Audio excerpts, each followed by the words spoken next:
Hi అండి, welcome to అమ్మమ్మ చేతి వంట అండి. ఈరోజు మన రెసిపీ మిర్చి కర్రీ. బిర్యానీలో మిర్చి కర్రీ ఏ విధంగా చేయాలో చూద్దామండి. ముందుగా పల్లీలు వేపుకుంటున్నానండి. ఒక గుప్పుడన్ని పల్లీలు స్టవ్ మీద కళాయి పెట్టి వేపుకుందామండి. ఈ విధంగా పల్లీలు వేపుకున్నాక ఒక ప్లేట్లోకి వేసుకుందామండి. తర్వాత మళ్ళీ కళాయి పెట్టి ఆయిల్ వేసుకున్నానండి. ఈ పచ్చిమిర్చి చీరుకొని పెట్టుకున్న పచ్చిమిర్చి ఆయిల్లో వేసుకుని ఫ్రై చేసుకోవాలండి. ఈ విధంగా మొత్తం మంచిగా వేగే వరకు ఇవి మంచిగా ఫ్రై చేసుకోవాలండి. ఎంతో టేస్టీగా ఉండే ఈ మిర్చి కర్రీ బిర్యానీలోకి టేస్ట్ అదిరిపోతుందండి. గ్రేవీ మొత్తం వేగిపోయి ఇవి తీసుకుని ఇవి కూడా ఒక బౌల్లో వేసుకుందామండి. మిర్చి కూడా మొత్తం అన్ని తర్వాత కట్ చేసి పెట్టుకున్న ఉల్లిపాయ పొడుగ్గా చీర పెట్టుకున్నానండి. ఉల్లిపాయ ఒకటి అది మనం ఇందులో కూడా వేసేసుకుందాం. తర్వాత వేగిపోయిన అల్లం వెల్లుల్లి పేస్టు పసుపు వేసుకుని కలుపుకుందాం.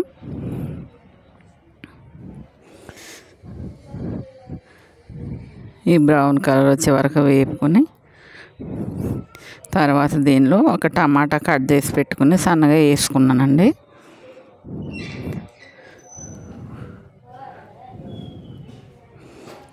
ఈ టమాటా కూడా కొంచెం మగ్గే వరకు కూడా మనం ఉడికించుకుందామండి. ఈ టమాటా కూడా ఇట్లా వేపుకున్నాం. మంచిగా టమాటా కూడా మగ్గనివ్వాలండి. తర్వాత దీనిలో సాల్ట్ టేస్ట్కి సరిపడా సాల్ట్ వేసానండి.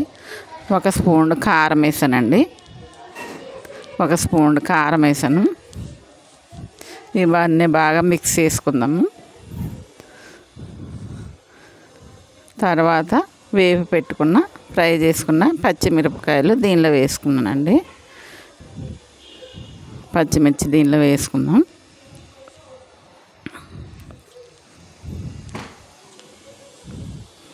ఇవన్నీ బాగా కలుపుకొని ఇప్పుడు మనం చింతపండు రసం తీసి పెట్టుకున్నానండి. నిమ్మకాయ సైజు చింతపండు ఆ రసం దీనిలో వేసుకున్నానండి. ఆ రసం కూడా వేసుకుని కలుపుకోవాలి. కలుపుకొని ఒక 2 minutes మూత పెట్టుకుందామండి. దీని మీద మూత పెట్టుకుందాం. ఇప్పుడు మూత తీర్చుదామండి. చూడండి కూర ఎట్లా మసులుతుందో పులుసు. ఇప్పుడు మూత తీసి చూద్దాం. చూడండి కొంచెం దగ్గర పడింది కదా.